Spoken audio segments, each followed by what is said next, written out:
गाँ गहली चाल छपर उपरे लाउ पानी कखारु आदि गछ देखा मिले। कौन सी विशेष जत्न ननेले भी से भल फल फली थाए।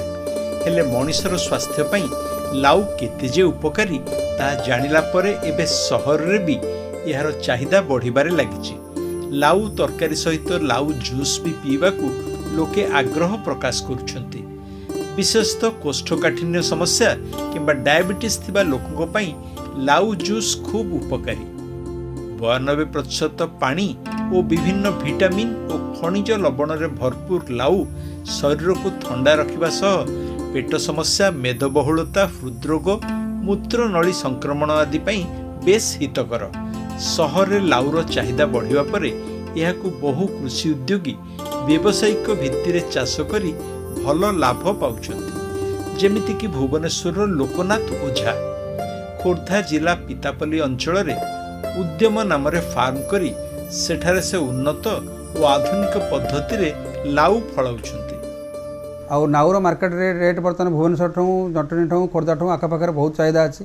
तार सी गोटे बहुत माने स्वास्थ्य बहुत भल खाद्य।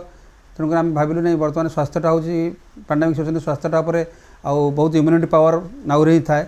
तो बर्तमान इम्यूनिटी जो विश्व पछरे पड़ी इम्यूनिटी तेणु आम कहलु इम्यूनिटी आम भी कौन दे पार सोसाइटी की। तो आम नाउरे देवा चेष्टा कलु जे नाउ आउ भंडाटा भी करूँ। भंडाटा माने फ्रुट्स दुकान जो भंडा बिक्री हुए से भंडा को अर्गानिक वे लगेचु। भंडा भी फल आसीगला तेणु से इम्यूनिटी बुस्टर हिसाब से नाउ आ भंडा को आम लगेचु। उद्यान कृषि अधिकारी परामर्श क्रमे 3 एकर फार्म रु प्राय 1.5 एकर जमी रे 300 मंदा लाउ लगेइछंती लोकनाथ।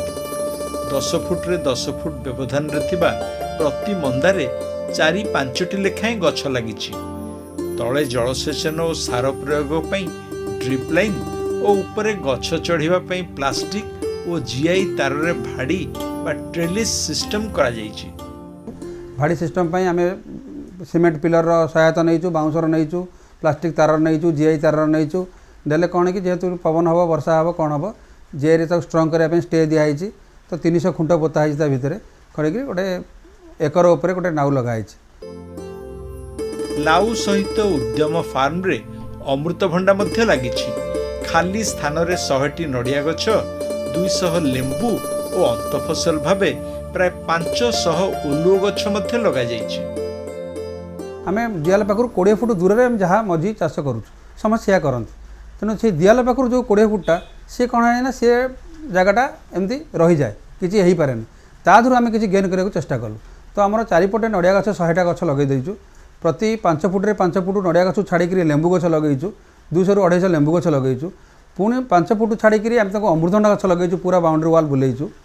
पुणी 5 फुट छाड़ी जो गैप रहा लेंबू आ अमृतभंडा नड़िया भितर आउ जो गैप रहा ताकू मेंटेन कलु यही सीजन रे जे ओलुओ सिटी सेरा जाकि सेंट्रल जो टिश्यू रिसर्च सेंटर रु ओलुओ चारा आनिकी से 500 ओलुओ गछ भी आम टोटाल दियाल चारिपटे पकईचु। लोकनाथ लाउ चाष को देखिले खुशी जेतिकी लगे सेतिकी आश्चर्य भी लगे।